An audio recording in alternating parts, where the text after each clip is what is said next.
welcome once again to the Retirement Blueprint Show with Tim Lofton of Axim Planning and Wealth. Also joining us today is Matt Jadwiziak, financial advisor of Axim Planning and Wealth. I'm just your host, Spike Spangle, and man, I'm hoping to learn from the both of you today about retirement planning. Tim, what's on your mind this week? What do you want to talk about? Well, I'm excited to have Matt on the show with us. Yeah, you've got a bouncer in between us. I mean, it's great having him here, and this is a cool dynamic because I think you're going to get a lot of insight that's not just you or just me. The three of us together, I think, are a pretty good brain trust. Three of us together, dangerous. Can't go wrong. Matt, so you've been with Axim Planning and Wealth, financial advisor. Do you appreciate the holistic approach? What kind of brought you here? What is it that you like about Axim itself? Yeah, so the holistic approach is, I mean, that's the basics of what we do and why we even started the firm. This is why we came together, because traditionally speaking, you can go to a wealth manager and he'll say, yep, I'm going to take your money, I'm going to grow it. I promise you that, and they're usually pretty good at that. Generally, what's missing is once you reach retirement, there's a whole bunch of other steps to it. There's so much to it, and I love investments, I love numbers, I love spreadsheets. Probably exhausts Tim. I don't. That's okay. I don't. And even me, when I'm sitting down with a client, I'm not talking about investments and this stuff usually until I'm about 45, 50 minutes into the first meeting. Yeah, Tim and I have talked about this a lot. I mean, most people are unsure of what investments they have, and that's what you go over. They bring in their 401k and their investment strategy, and it's kind of what we call like a messy garage of investments. We don't know how, but I wanted to ask you that because you said you like the investments, you like the engineer. Do you like when an engineer type of person comes in with their spreadsheet? Is that when we're like, or is that, oh, this is going to take a lot of explaining with this? No, I absolutely love it, because when you really get down to it, you can get to the nitty-gritty on all the numbers. You can look at inflation, you can look at, what's going to happen, what's the erosion of the dollar, what's the net present value of my current investment, get very technical with it. So you're going to go into alpha, beta, and standard deviation and correlation coefficients. Folks, we don't do that in the office all the time. That's only if you want to. Well, Spike, when I say on the show that, that is one of those things that goes to our wealth management team, that's Matt. We're talking about Matt because he kind of leads up that area in our practice, and that's the cool thing about our company is that I'm not the investment guy. I like talking about planning. Planning's really where my heart is. Matt's got a heart for planning, but he also has a great understanding of the financial piece behind the investment, being able to dissect risk and things like that, and so. That's the advantage of working with us is you're getting a whole team of people coming around you. And so I'd really like to dive deeper into that throughout today's program. I'd like to talk a little bit more about the investment strategy, the philosophies here at Axim Planning and Wealth, especially since we've got you here, Matt, on the panel with us.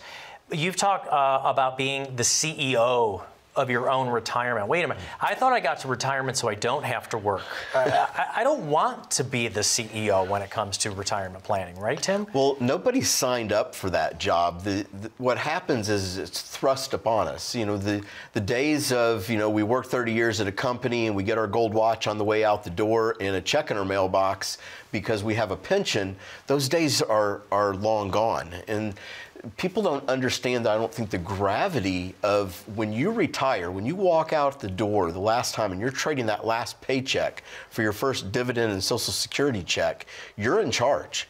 And the people that you surround yourself and the expertise that you surround yourself with makes a difference on whether or not your plan works out. All right, Brett, let me ask you about this. I'm sorry, Matt. Yes. Brett was with us on the last program. When it comes to diversification, you see folks, they come from their 401k, they're stepping into your office, they've got stock funds, they've got bond funds, those target date funds. Yes. When you look down at a sheet and you see a target date fund, what happens to your heart on the inside? There's a lot of ways to look at that. I'll tell you exactly what I tell clients. There's nothing wrong with a target date fund. It's set up intentionally for the masses. It's built so that it's consumable within a 401k and it's very, very safe. The problem with these is it just assumes that whatever you've got in your 401k, you have to use every penny of that when you retire. That's not always the case. And so let's say you've got $1 million and you only need $500,000 to generate income, or that you need to leverage that. A target fund like that doesn't make sense because all they're doing is throwing the brakes on the closer you hit that target date, right? And does 50, 60, 70, 80% bonds make sense if you don't need all of the income there. So there's nothing wrong with it within a 401k. We just get a lot more, we try to figure out what the person actually needs or what the couple actually needs. Right. What about, though, gliding down your risk path? You pick a target date fund, you say, oh, I was hoping to retire at 62, but I realize I've got to work a couple more years. So then what, you pick another target date fund, or you go back to the stock funds? Or even if you did retire in that year, should you be gliding out of risk for the year that you retire if you're going to be retired for 20 or 30 years? Risk is wildly, wildly relative to the individual who's taking it and their certain scenario and their specific scenario. I tell everybody, when it comes to risk and when it comes to, the older you get, you've got to throw the brakes on. It's a standard that people accept. I've got a client, she's 87. She lives off of Social Security. She just does not have a big cash need. So 35 grand a year gives her exactly what she needs, and she's got $3 million aggressively invested. Because her theory is, when I pass away, it all goes to charity. Wait a second. She's living off the Social Security, but she's got $3 million in investments. But that's her lifestyle. She's happy with that. The risk fits her goals, and that's the bottom line. Okay. All right. Tim, for yourself, when it comes to looking at things like target date fund, you see it as well in the office. Is this something that you're in favor of people using? I realize that it's very common inside our retirement accounts, but when it comes to 60/40s and target dates, they had a horrible year last year. Right. Well, I think that the more important thing is not the investment, but the why behind the investment that you own. And so as you're evaluating, is this a good idea or a bad idea or a good product or a bad product, it really falls in place of, well, what's the job of the money? Spike, you brought up a great point is, maybe I'm 65 years old, and if my target date fund is this year, and I'm gonna be living 25, 30 years plus into retirement, what is the plan there? Because I've gotten too conservative too fast. The very thing I was trying to protect myself from, running out of money, now becomes even a larger possibility because I got too conservative, and now inflation is going to have its way with that portfolio for 25 years plus. That's what I'm wondering, if you've got a target date fund, should you take it a year or 2 or 3 or 4 or 5, possibly beyond your actual retirement date? Yeah. Because when are you going to start using that money? Are you going to use it right away, or is that still going to grow for you? Or we could do the retirement blueprint. People could sit down with us, put a plan together, and let the plan dictate where those dollars get invested. Stop guessing. Know exactly what your retirement strategy is. Folks, we're going to take a very short message break here. Don't go anywhere. It's a message about what we do here with Axim Planning and Wealth. But you can get your own retirement blueprint by calling the phone number down on the bottom of the screen. We'll help you figure out that investment strategy for your retirement. Conservative, risky. We want to make sure it matches your goals, your objectives, and your tolerance. More of the Retirement Blueprint Show with Tim and Matt of Axim Planning and Wealth right after this. My most rewarding moment for helping clients is seeing the fear of the unknown disappear from their face. Some people are worried about a potential nursing home stay. Some, it's market volatility and losing their money in their investment. Some are just genuinely concerned about the direction of the economy. But for the most part, the whole taking away of fear and concern starts with having a plan. Not something off the shelf, but something customized to that family, where we can sit down and get to know them intimately, to understand what their hopes and dreams are. What do they want to have happen after they're gone? And make sure that those things happen. The Retirement Blueprint is exactly that. It's a blueprint for retirement. It's built off of the 5 cornerstones of retirement planning. That's developing an income plan, creating a tax plan, an estate plan, a long-term care and health care plan, and of course, the investment plan. And the best part is we have a team of people to come alongside to do all of those things that have the credentials and the expertise and the years of experience to make sure that everyone is coming together to create the best plan. It takes those worries out of their head and puts solutions down on paper.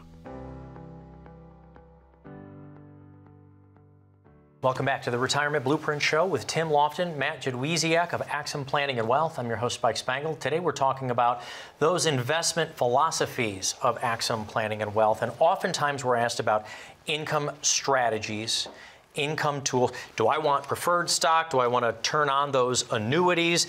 Do I want to use bonds? Do I want to use muni bonds if I'm in a really high tax bracket? What about those gold commercials late at night? What is going to produce the income? Definitely gold. Income we need in retirement. Matt, to you, what do you think on the income producing tools? You're right. It's one thing that I've noticed is clients will come in and they'll say, you know what? I hate this, I only want to look at this. And the problem there is, for instance, I'll use bonds. Bonds for the past, since 2010 up until, obviously we saw the interest rate hike a couple years ago, we've all been living that. Frankly, have been terrible. They've yielded 3% to be safe, right? And you're just not going to get $1 million, get you 30 grand a year. Just not going to do it. So you have to look at alternative investments. I'm actually at a point where now I might consider bonds, but the bottom line is these things are moving and flowing. And the worst decision you can make is say, I don't like this, I don't understand it, or it serves no purpose in my portfolio. We don't know. There might be times that that does not serve a purpose in the portfolio, but it's always good to diversify because you're diversifying your risk. If you're looking at a bond, you have interest rate risk. If you're looking at a bond, you have, a preferred stock, you have volatility risk, market risk associated with it. And so you're always trying to juggle all these things. And the bottom line is, I hate to say it quite like this, but keep an open mind, right? Yeah. And just see where the market is heading right now and make an educated decision based off of that. Right. The one thing I guess we would say with the blue chip stocks or preferred stocks that we know that are going to pay out dividends, those things come out quarterly. You're not as worried, I guess, about the up and down of the stock itself, but you're dependent on what those dividends might be. And then that's all taxable income. Right. That's a lot of complication, Tim. Let me move it over towards something like an annuity. How do you feel about setting ourselves up maybe in our late 50s, early 60s, and using this as a tool that we can let grow and turning that on as the income instead? Well, annuities have become extremely popular for a couple of different reasons. Probably the biggest one is that because pensions are no longer the norm in corporate America, we have looked for basically all a pension is, which is an annuity. I put X amount of dollars in, I know I'm going to get lifetime income. That sounds a lot like what our grandparents grew up with in the world of pensions. So an annuity can be a very useful tool. The problem with annuities, and this is the thing that I think gets people, as Matt was saying, people come in and they go, I don't like annuities. It's like, well, why not? Well, you know, I read on Google that they were bad. And I mean, they've literally shut the door on something that may be the perfect fit for them because of its name.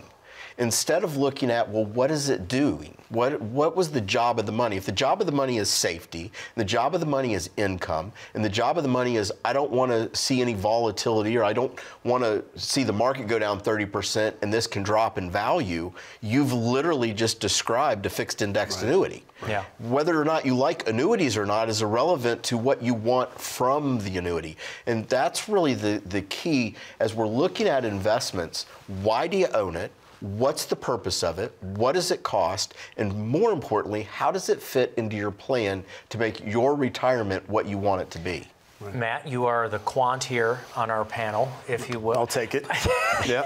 How do you feel about annuities? Do you mind talking about it? Like I said, we're a holistic approach. Sure. So we are about buffering safety, trying to have as much reliable income as possible. When I started in the industry, I was not a fan. The organization I was with, they were not a fan. But I now see it as a tool, as part of the process. That's my opinion. How about you? Sure. So a lot of things, right? Annuities can be a buzzword for a million different reasons. One of the biggest reasons is annuity is a buzzword because it's one of the largest held assets that exists out there. Everybody owns them, right? On some, especially retirees. And so if I write a book about annuities, I've got a pretty targeted market who probably holds some sort of annuity and I can talk about it. With that to the side, when I'm looking at annuities, again, what Tim stated before, what is your goal? What do you, I hate to say, not what scares you, but what keeps you up at night, right? That's a big thing. 50% of my job is psychology when I'm sitting down because I want to make sure Not just you're retired, but you're enjoying retirement. And enjoying retirement usually means solid sleep. So you got to keep your brain intact. But back to the annuities, what I'm looking for is, what do I want? Do I want income? Do I want capital preservation? Okay, I itemize that and say that's all that I want.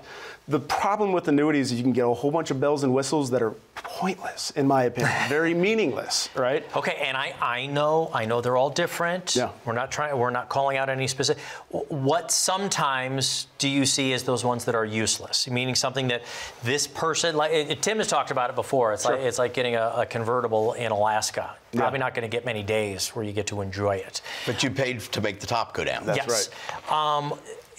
Are they things like the long-term care riders, or do you like that, or the income riders, or Right. what kinds of tools are you talking about that you're not as much of a fan of? Sure. So again, what's the purpose of it? If I'm getting an annuity for capital preservation, I don't want downside, or I'm looking for downside protection against the market, then I don't need an income rider. There's no way I should pay for okay. that, right? All right. The other side of that is, traditionally speaking, I'm not a huge fan of variable annuities because they've just loaded with fees. Oh, don't worry. With Yeah. me and Tim here on the same thing. You know, Yeah. it costs on variable annuities. So, Yep. so you have to know exactly what kind. And for me, variable annuity is kind of the motorcycle of annuity. Not say you got to be really aware of what you're doing, but there are the minivans, the sedans of annuities. But Well, there's a less expensive way of doing it. That's the thing. Is, Yeah. you know, if all I need is an income guarantee, you know, I can probably get that for about 1% a year, not the 3.5%, 4% plus that a lot of times you see in variable annuities. And most of the time, at least for the clients that we're talking to that are approaching retirement, they're not worried about full participation in the upside of the market. They just don't want to participate in the downside of the market, which is, with a variable annuity, you have full participation in that downside. Okay. Capital preservation and income, I know they're, opposite sides of the teeter-totter. Income is incredibly important. Can we provide income while having that capital preservation? We've talked before on the program, Bill Bengen was the inventor of the 4% rule and saying you could take this out, but even he has said in high inflationary times, we might need to adjust that number down. Right. Do we have to adjust our version of capital preservation and the numbers that we're taking? Have you had to adjust that number for clients in retirement right now? Scale it back a bit? I wouldn't say I've adjusted it because it's case by case. Every client, and here, let me take a step back and talk about capital preservation. So, capital preservation, people come and sit down with me and say, I've got $1 million. When I pass away, I want $1 million to pass on. The problem that they get into is they're staring at that $1 million and that's all together. So this $1 million have to spit off 5% per year or whatever that may be, and that has to exist. You've got to understand the math can change. If I take $400,000 and this is chess, I sacrifice a pawn. I hate to say it's a $400,000 pawn, but in this scenario it is. I sacrifice that. That allows $600,000 to grow without any nothing holding it back. And so you might pass away with $1.5 million in that scenario. So it's all boils back down to you have to give jobs to your money and you have to take a step back. And that all of your lump sum of savings doesn't all have to be invested. That's correct. Exactly the same way. Divide it up, give purposes to your money. Exactly. Folks, this is the Retirement Blueprint Show with Tim Lofton, Matt Dweziak of Axon Planning and Wealth. We want to get you your own retirement blueprint. It starts with a phone call. Just call the phone number down on the bottom of the screen. We'll bring you into one of our offices. We'll get you started on the retirement blueprint process. It is no cost to you. Just call the phone number down there. We're going to come back with Tim and Matt right after this. Do you feel like you're stuck when it comes to retirement, with more questions than answers? For example, do you understand the impact inflation will have on your savings? Are you prepared if something happens to your spouse? How will you replace their income? Is your estate plan up to date? Would a nursing home stay potentially wipe out your retirement savings?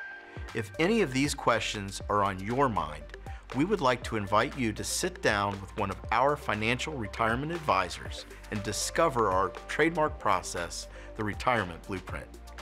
Any successful retirement starts with a plan. Let us plan your tomorrow today. Welcome back to the Retirement Blueprint Show with Tim Lofton, Matt Jadwiziak of Axum Planning and Wealth. I'm your host, Spike Spangle, and we're talking about the investment philosophies. But here's the thing: is something that you and I have talked about a lot, Matt, is that sure, it's great if we've seen our investments grow, but we don't always get to keep it, especially if we've been doing it in tax-deferred accounts. The Roth conversion. How many clients are you talking to about that right now? Is this something you pick up the phone and say, let's talk about this, or you do it actually in the first meeting? Yeah. So traditionally speaking, in the first meeting, we will at least broach it or say, hey, you might be on the radar for this. But here's the thing about a Roth conversion. We just had a client come in a week and a half ago, mid-60s, and I'm trying to remember the exact details. The bottom line is they said, we want absolutely minimal risk. And again, we've already talked about this multiple times on the show. That means a lot of different things to a lot of different people. The bottom line there is they had a lot of qualified money. They almost had $1 million in a IRA. 65, they didn't need it for cash flow because they had a pension. So they wanted to know if they should convert that money into a Roth. Now, here's the thing about Roths is it makes a lot of sense because, oh, I take money out. I can put it in tax-free. It grows forever tax-free. The problem is, if you don't grow that money, you've just spent 25% to take it out. That's it. And so if your goal is not to grow, so let me take a step back. The entire point of that is every case it has to be case by case. I hate blanket coverage that everybody should do a Roth. Everybody should do a 401k. Everybody should do life insurance. It's absolutely inaccurate. It has to be case by case to see if it's applicable. Yeah, and doing that Roth conversion, though, of course, we have to pay those taxes up front. Are you talking to folks, so you said $1 million in the account. Would you want to do that all in 1 year, convert it over, or do you think you do that kind of on a schedule and give it some time? This is where I get really excited and I get to draw up a spreadsheet in front of everybody. And I've got to tell you, it's amazing. So but bottom line is, no, you shouldn't be taking it out all at once. You want to sit down and say, all right, how close am I to RMD's required minimum distributions, right? That's when the government's going to force you to take it out, which keeps changing, by the way. They keep passing a new law, it seems like every 6 months. So for now, it's 74, How do you feel about tax law, Matt? Yeah. No, it's true, but that's what everybody out there feels like. It's constantly changing. You don't know exactly what the rules are. And there's a lot of misconception around Roths. I've heard people say, well, I can't do a Roth conversion. I make too much money. Right. Like, oh, you're taking one part of a fact and applying it to something that doesn't matter. For the most part, it's that you can't make too much in income. I think it's somewhere around $144,000 individually, and put money into a Roth IRA. But are there any limitations on being able to do a Roth conversion? No, just depending on when you're actually doing it. But for the most part, no. If you're in RMD land, but again, so I can mention a couple different restrictions, which is pointless because that's the reason that you'd sit down with us is so that we could actually walk you through it. Yeah. There's a couple. Again, you have to sit down and say, what is my end goal? Right? What is my end goal? I've sat down with people and said, it's not our money by any means, and you have to tell me what you want to do with it. And after that, I can develop a plan. It's not vice versa. It's not the other way around. And some people say, you know what? I've worked very hard. I want to spend every dollar that I've got by the time I pass away. If that's your goal, Roth conversion most likely probably doesn't make sense if you're in your 60s. Okay. So again, it's very tough to say anything outside of the fact that it is case by case. But down the road, we've talked a lot about taxes as well. Once you convert into a Roth, it does not count against your Social Security, right, for that provisional income. And then you are not required to take out those minimum distributions down the road. So if somebody's trying to get more tax efficient, especially for passing on. If my goal is to pass the dollars on in the most efficient way possible, a Roth could make a lot of sense. You know, and Matt kind of zeroed in on this. A lot of times we have great ideas, you know, a Roth conversion, or I'm going to get life insurance and use it for long-term care. There's these ideas that don't have context because there's no plan behind them. Right. It's just this one-off thing. I'm thinking about doing this. Well, you know, we had that, excuse me, with a client the other day. They had taken money out of their 401k to pay their house off. Here, now why don't you take a sip of water there? I don't know what the name of that frog. It's probably Roth, but you got something down there in your throat. Yeah. But that's a perfect scenario where in the idea was I'm not going to have any debt because my house is going to be paid off. Yep. The problem is that they took out money that now they don't have for retirement. They paid 30% in taxes to make that happen. And they paid off a loan that they were borrowing borrowing the money at 3.5%. Right. Matt, let me ask you this. Folks who are watching the news, hearing or thinking about the next election, are concerned about this, or they heard it from a neighbor, I want to get out of the market because I think it's going to crash, or I'm really excited. Yeah. What about the folks, we brushed on the idea of the behavioral finance and that people react. You like the markets, you like playing with this stuff. Can you time the market, especially the retail investor? Absolutely not. You can you can anticipate a swing. Okay, I can anticipate that interest rates are going to go up for a certain amount of time, and I can anticipate that that should drive down the market. When that actually happens is nearly impossible. I'm going to butcher these numbers, and I'm going to make them very, very generic. These are not 100% accurate, but I believe it was Bank of America came out with a report a couple years ago and showed basically if you were invested since 1920 and you missed the 10 best days every decade, for the returns from 1920 were, if you stayed invested, you were up 20,000%. If you tried to time and missed those best 10 days, you were only up like 400%. Right. There are dozens of those studies out there, folks. You can go out there and look yourself. Say, what happens if I miss the best 5 days of a market in 10 years? It's catastrophic. And that's usually what people do, is they're reacting to an emotion. And even the money managers, they cannot consistently over time the market. Correct. So when you're looking at returns, you're comparing returns, or someone is sitting across a desk and saying, look at the returns of this, look to see when the time period was. You can make anything look incredible. You could look at returns of something from 2009 to 2019, make it look fabulous. Tim, we're so glad that Matt joined us, but again, the retirement blueprint, before we leave here today, tell folks from your words, what is it like to do that, and what are we getting in the investment management strategy? Well, the retirement blueprint is going to do one very important thing for you. It's going to put down on paper what you want your retirement to actually look like. That's where we go to work. We're going to draft a tax plan, an investment plan, a long-term care plan. We're going to look at things like tax strategy, Social Security claiming, pension claiming strategies, all of these under one roof. We sit down and we go to work for you to make sure that your retirement turns into the retirement you've always dreamed of. Tim, what do you think? Invite Matt back sometime? I think we should absolutely have Matt come back. He is in. Yeah. It's official. No, I loved the talks on the investment strategy, but I also liked that it was holistic. We talked about taxes, we talked about being safe, we talked about income strategies, so really appreciate it. This is the team of Axim Planning and Wealth.